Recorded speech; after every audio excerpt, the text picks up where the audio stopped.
Hello friends, good morning. কেমন আছো তোমরা সবাই? আশা করছি ভালো আছো। আমি তো দারুণ আছি। এখন বাজে সকাল 11টা।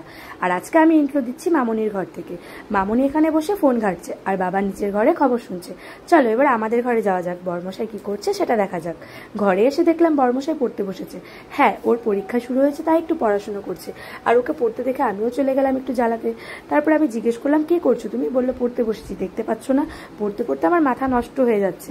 আমিও মজা করে বললাম হ্যাঁ সে তো হবেই, সারা বছর বই পড়বে না, পরীক্ষার দিন পড়তে বসলে এমনটাই হবে। কিন্তু আমি এটা সত্যিই মজা করে বলেছি, কারণ আমার বর্মশাই পড়াশোনা করে। ও অফিসেও বই খাতা নিয়ে যায়, ফ্রি টাইমে অফিসেও পড়াশোনা করে। ঠিক আছে, এবার চলো বাইরে যাওয়া যাক। বাইরে এসে দেখলাম মামুনি এখানে আমার জন্য খাবার বানিয়ে রেখেছে। এখানে চিড়ে মাখা আর আম রেখেছে, যেটা খেতে আমার একদমই ইচ্ছে করছিল না। শরবতটা আমি খেয়ে নিয়েছি আগে। আর এখানে মামুনি বললো ছোলা শশা আছে, পরে খেয়ে নিও। যাকে আমি পরে খেয়ে নেবো, আগে মামুনিকে ফোনটা দিলাম, বললাম একটু ভিডিওটা করে দাও। তারপর কি, চলো এখন তোমাদেরকে দেখাচ্ছি কি কি রান্না করেছি। আজকে যেহেতু বর্মশাই কলেজ চলে যাবে তাই সকাল সকাল রান্না হয়ে গেছে।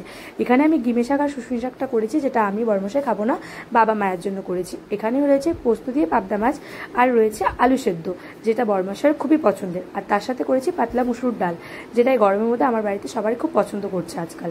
তারপর এখানে ভাত। চলো এবার রান্নাঘরে যাওয়া যাক। রান্নাঘরের অবস্থা দুর্দান্ত খারাপ হয়ে আছে, কারণ তাড়াহুড়ো করে রান্না করেছি ও কলেজে যাবে বলে। আর ও চলে গেলেই সব পরিষ্কার করবো বলে বেসিনে সবকিছু গুছিয়ে রেখে দিয়েছি। আমি ঘরে এসে দেখছি আমার বর্মশাই আমার ঘরটাকেও নোংরা করে রেখে দিয়েছে পড়াশোনা করে।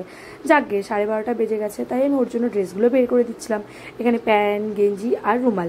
ব্যাগটা বের করে দিয়েছি। ও স্নান করে এসে আমাকে বললো অ্যাডমিট কার্ড, আই কার্ড আর ওর খাতা পেনটা গুছিয়ে দিতে, সেটা পরে গুছিয়ে দিয়েছি। জানো, ও যাওয়ার আগে আমার সাথে একটু ঝগড়া হয়েছিল, আমি একটু মুডটা অফ করে রেখেছিলাম, তাই নিচে যাইনি আর। কিন্তু ও বুঝতে পেরেছিল আমি উপর থেকে লুকিয়ে লুকিয়ে ঠিক দেখবো, তাই ওপরে ওপরে তাকিয়ে তাকিয়ে দেখছিল। আর যাওয়ার সময় আমাকে একটু টাটাও করে গেল। ঠিক আছে, তোমাদেরকেও এখন টাটা, দেখা হবে পরের ভিডিওতে। টাটা।